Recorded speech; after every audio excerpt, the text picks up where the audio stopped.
মাননীয় মুখ্যমন্ত্ৰী ডক্টৰ হিমন্ত বিশ্ব শৰ্মা ডাঙৰীয়াৰ যি ক্ৰীড়াৰ প্ৰতি যি দূৰদৰ্শী চিন্তা, সেই চিন্তাৰ প্ৰতি লক্ষ্য ৰাখি তেখেতে দায়িত্ব লোৱাৰ পিছতে অসমত কেইবাখনো ষ্টেডিয়ামৰ কাৰণে ফাণ্ড মুকলি কৰিছিল আৰু যিবোৰ সাধাৰণতে ডিষ্ট্ৰিক্ট হেডকোৱাৰ্টাৰৰ বাহিৰত সেইবোৰ বাহিৰত থকা ক'ৰবাত 12 কোটি টকা ব্যয় সাপেক্ষে, ক'ৰবাত 14 কোটি টকা ব্যয় সাপেক্ষে ষ্টেডিয়াম নিৰ্মাণ কৰাৰ কাৰণে কৈছিলে।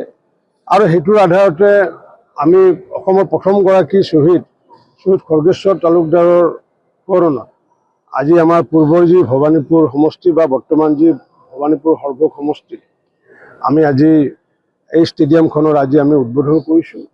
আৰু এই ষ্টেডিয়ামখনত মূলগতভাৱে মাল্টিপাৰ্পাছ ইনডোৰ ষ্টেডিয়াম আছে, য'ত নেকি বেডমিণ্টন, ভলীবল, কাবাডীকে আদি কৰি বিভিন্ন ধৰণৰ ইয়াতে প্ৰতিযোগিতা চলাব পাৰিব। য'ত নেকি ইয়াতে এথলেটিক্সৰ ব্যৱস্থা আছে, য'ত নেকি ইয়াতে ফুটবলৰ ব্যৱস্থা আছে, আৰু য'ত নেকি ডৰমেটৰী হোষ্টেলৰ ব্যৱস্থা আছে। এনেকুৱাকৈ সুন্দৰ আমাৰ ভৱানীপুৰ অঞ্চলত এখন ষ্টেডিয়াম নিৰ্মাণ কৰাটো আচলতে অসম চৰকাৰৰ কাৰণে এটা গৌৰৱৰ বিষয়। আৰু এই বিষয়টো লৈ পেলাই আমাৰ বিধায়ক ফণীধৰ তালুকদাৰ ডাঙৰীয়াই বহুদিন আগৰ পৰাই মুখ্যমন্ত্ৰী ডাঙৰীয়াকো জনাইছিলে। যিহেতু মই পাটাচাৰকুছিৰ বিধায়ক আছিলোঁ, মই তাত যিহেতু জিলা হেডকোৱাৰ্টাৰ হিচাপে 50 কোটি টকাৰ ব্যয় সাপেক্ষে টিটকাত এখন নিৰ্মাণ কাৰ্য চলি আছে, আৰু ইয়াতে 12 কোটি টকা ব্যয় সাপেক্ষে আৰু সৰ্বগত ঠিক তেনেকুৱাকৈ আমাৰ অসম চৰকাৰৰ কৃপাত আমি সৰ্বগত এখন তেনেকুৱাকৈ ষ্টেডিয়াম নিৰ্মাণ কৰি আছোঁ। এতিয়া সেইখন আমি মুকলি কৰিব পৰা হোৱা নাই।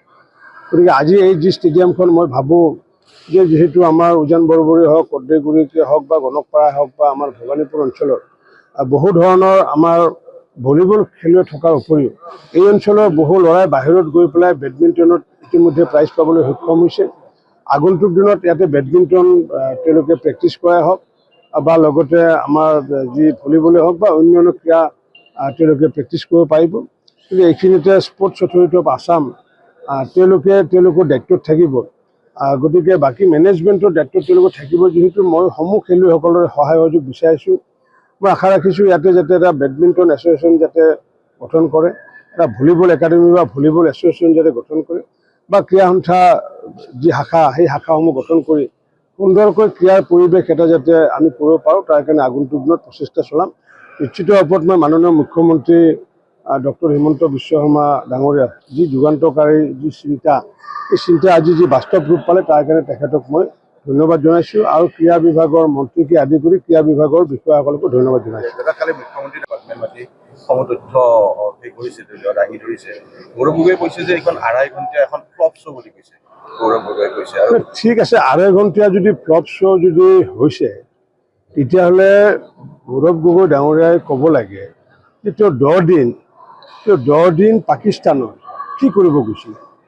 যিখন দেশে নেকি আমাৰ ভাৰতবৰ্ষৰ আমি কেইবাশাও আমি জোৱান ইতিমধ্যে ইয়াতে হত্যা হ'ল, কেইবাগৰাকীও ব্যক্তিক পণবন্দী কৰি ৰাখিলে। 5খনকৈ যুদ্ধ হৈছিলে আমাৰ ভাৰতবৰ্ষৰ পাকিস্তানৰ মাজত। আনকি ক্ৰিকেট খেল এখন চলিলেও সকলো মানুহে ভাৰতক ছাপোৰ্ট কৰে, আৰু পাকিস্তানত যেতিয়া ক্ৰিকেট খেল মানুহে চাই থাকে তেতিয়া পাকিস্তানক ছাপোৰ্ট কৰে।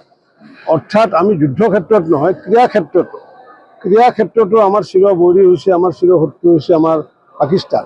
গতিকে সেই পাকিস্তানত তেখেতে যে গৈছিলে, সেই পাকিস্তানত তেখেতে যদি কিবা বনাফাইড ইণ্টেনশ্যন লৈ পেলাই যদি গৈছিলে, তেতিয়া ভাৰতবৰ্ষত আহি পেলাই প্ৰেছ কনফাৰেঞ্চ কৰি পেলাই তেতিয়াই ক'ব লাগিছিলে যে ভাৰত আৰু পাকিস্তানৰ মাজত শান্তি স্থাপনৰ কাৰণে তেখেতে বিশেষ উদ্যোগ লৈছে, ব্যৱস্থা কৰিছিলে। তেতিয়া হয়তো আজি মানুহে মানি ল'লেহেঁতেন। কিন্তু নীৰৱে তেওঁ যি 10 দিন ধৰি গোপনে যি তেওঁ তাতে থাকিলে, তাৰ তথ্যটো তেওঁ ৰাজহুৱা কৰিব লাগে। তেতিয়া গম পোৱা যাব যে এইখন ক্ৰপ শ্ব' নে আচলতে এইখন বাস্তৱধৰ্মী ছবি। তেতিয়া আমি অসমৰ ৰাইজে গম পাব। মই আহ্বান জনাইছোঁ, তেখেতে যিহেতু সাংসদ, আৰু সাংসদ হোৱা হিচাপে আমি সুধিব পৰা অধিকাৰটো আছে। মই কংগ্ৰেছৰ সভাপতি হিচাপে তেখেতক মই সোধা নাই।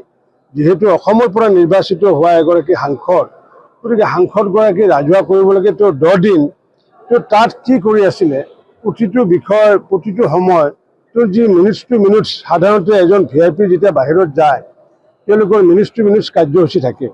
গতিকে তেখেতে সেই 10 দিনৰ মিনিটছ টু মিনিটছ যি কাৰ্যসূচীসমূহ ৰাজহুৱা কৰিলে নিশ্চিত ৰূপত মানুহে গম পাব যে এইখন ফ্লপ শ্ব' নে এইখন বাস্তৱধৰ্মী এখন ছবি। তেওঁৰ